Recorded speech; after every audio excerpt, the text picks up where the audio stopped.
All right, cool. Thank you for joining me on this. I'm gonna go through each of these homes the way that I would kind of gain a glance and an objective view on each home and go through my criteria list, right?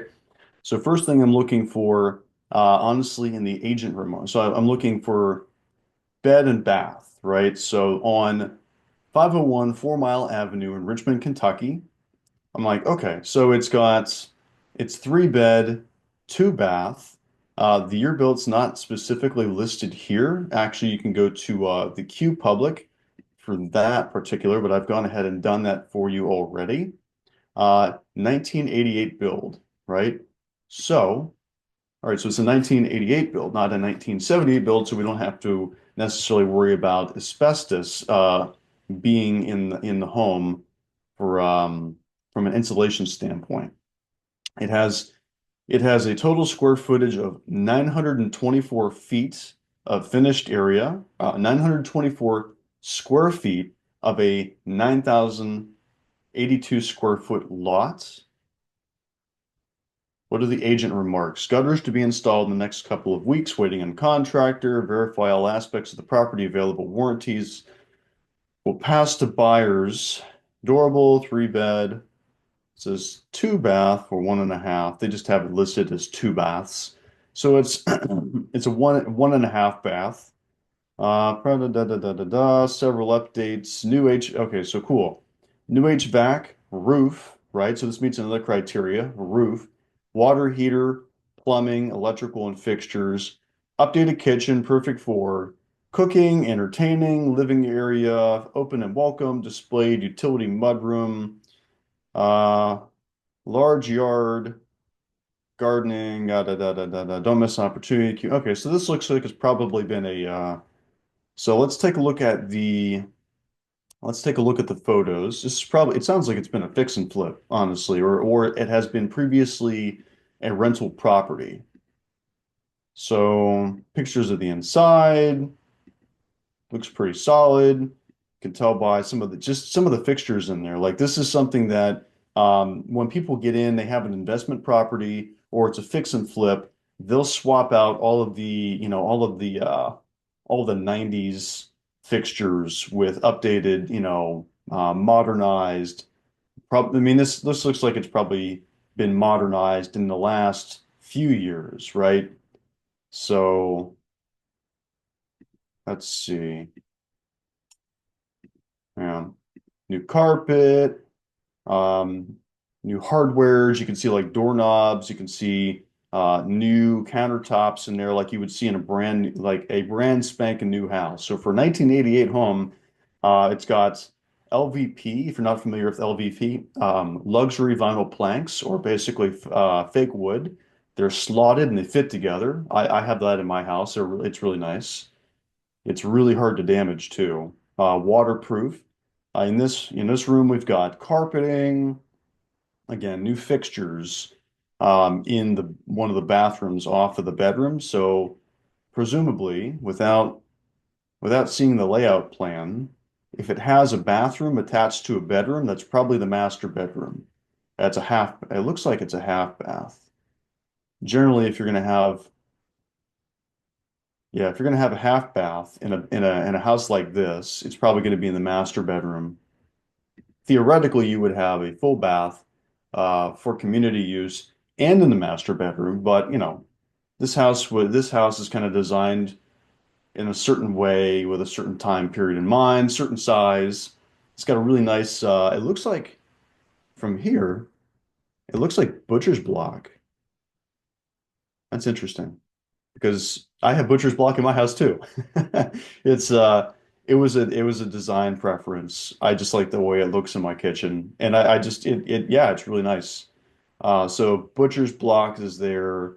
Looks like stainless steel appliances, new cabinets, new range hood, dishwasher, oven, refrigerator, different angles of the kitchen, new faucet, new sink, stainless steel sink. This looks like the entryway room, hardwares. Whoop, I'll get out of here. Go back. All right, scroll the back. Backyard. That's actually not, that is pretty decent for a you know, a residential type area. The backyard looks like it stretches way back in there. So if you wanted to put like a shed or a swing set, or depending on how the driveway is designed, I can't see a really good shot of the driveway, but it looks like you might even be able to extend the driveway back if you wanted, if you wanted to park more than one, you know, like a few cars up in the back or something like that. Ideally, you would extend the driveway to do that and not be, I mean, but that's personal preference. That's buyer's choice, right? So, but it's got room if you wanted to put things in the back for storage, or if you wanted to have a pergola or a fire pit or something like that. Let the dogs run around out back, let the kids run around out back, whatever stage of life you're in right now. So, does it meet my criteria list? Good foundation structurally. Uh, I mean, prospectively, I'm looking at it, seeing like, you know, I'm not seeing any. It's not bad to have an inspection done and say, hey, you know, test the foundation. It's not a bad idea. This is obviously, from what I'm seeing, it doesn't, I didn't see anything about a crawl space. So presumably it's on a slab. Yeah, I don't see anything about a crawl space on here. Um, house, block, foundation block. Okay, so it's block, not a slab, and that's fun. Yeah, no crawl space. Driveway, roof is metal. Oh, great. So that's another one of my boxes ticked. Does it have a good roof? Metal roofs are great. You don't have to worry about the wind blowing off shingles, like a lot of houses have that issue. So it's got good foundation with the blocks. It's not in a and I've actually got a, I think I have a tab open that identified flood zones too. So because the Madison County area, and I'll provide a link to this as well, but this general area, Richmond, Berea, over in like the eastern side of Kentucky is where you're going to have a lot of the stories about the flood zone, the flood issues in Kentucky. Sometimes you hear about it in Bowling Green or north of Campbellsville or east of Elizabethtown, but mostly flooding in Kentucky is kind of relegated over to the eastern side of the state. So most actually all the properties listed here are in Madison County, right? Central part of the state. And you know, we're not going to be seeing like more than a few 3 or 4 inches of rain. So you're not really going to see like, and that's max. That's like top max in most normal situations there. So we're not gonna be seeing a lot of that. Now, another important thing to me for every property, and I'm just going through this a little more intuitively on the first, more a little more in depth on the first part. The first one, is it sold as is? Is there room for negotiation if things need done? This is, you know, this has a lot of new updates, new HVAC, or my bad, roof, water heater, plumbing, appliances, electrical, and fixtures. So you're not gonna walk into this house and notice a lot of, you know, like, hey, it needs a little bit of handyman work here and there. Hey, this and that. And it has, you know, and it states right here in the agent only remarks, available warranties will pass to buyers. So it's going to have some warranties attached to it. Make sure you go through with your realtor. If it's myself, we're going to make sure we go through all the warranties. We're going to make sure we do our due diligence on this property.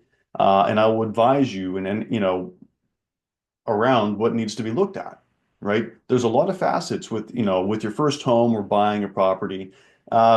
This looks like it's been this has probably been a rental property that's been upgraded and put back on the market. So when I bought my place, that's what mine was. Mine was a rental property that was put back on the market after they did some upgrades to it. So, you know, personal experience, I can say that this is likely a really good deal. Now, uh, reasonable distance from shopping, schools, and town. Is it a reasonable distance from shopping, schools, and town? So, 501 Four Mile Avenue. Let's go to our handy dandy Google Maps. Move myself out of the way. Let's go. 501 Four Mile Road. 501 Four Mile. Oh, I keep saying road. It's avenue. All right. It is, in fact, literally almost in the dead center. Well, it's just off center of middle of Richmond. So my favorite thing to do is go, where's the local Walmart at? Walmart is what's it like not even it's a less than 10-minute drive. So you got an 8-minute drive to Walmart for all your necessities. The bare necessities. Good deal. So we're going to go back here. Does it meet that? Shopping, schools, in town. It's going to be an average of 8 minutes away from shopping, schools, and it's in the dead center of town. So that's like a non-factor in this. Personal tolerance. Would I buy this place and why? If I was looking for my first family home or another investment property, right? Um, I mean, yeah, I would probably buy this place. This looks pretty solid to me. It's 3 bed, 1.5 bath. The layout's not bad. I like that it has, I mean, pictures are nice and all that good stuff, but then yeah, look at the detail. The devil's in the details, right? It's been upgraded. It's got warranties available to it. New HVAC, new roof, metal roof. I like metal roof. Water heater, plumbing, appliances, fixtures, uh, and it looks pretty solid. So would I buy this? Yes, I would buy this place. And that's why it's on my list. Personal tolerance wise, I like it. And then I also like the backyard. I like having a decent sized backyard, or I like being on having a body of water that is a reasonable distance away so that if flooding does occur, like it has in the last month. Maybe it's been a couple weeks. I think it's been a couple weeks since we had flooding. So I have a creek that goes through the down the back and some farmland down there. Yeah, that flooded. But I'm up on a ridge. So I recognized I love to be near a body of water, but I like to be safely positioned from that body of water. This doesn't have any water near, but would I still buy it? Yes, I would buy this. Now, it meets all of my checks. And I'm going to move on to the next property.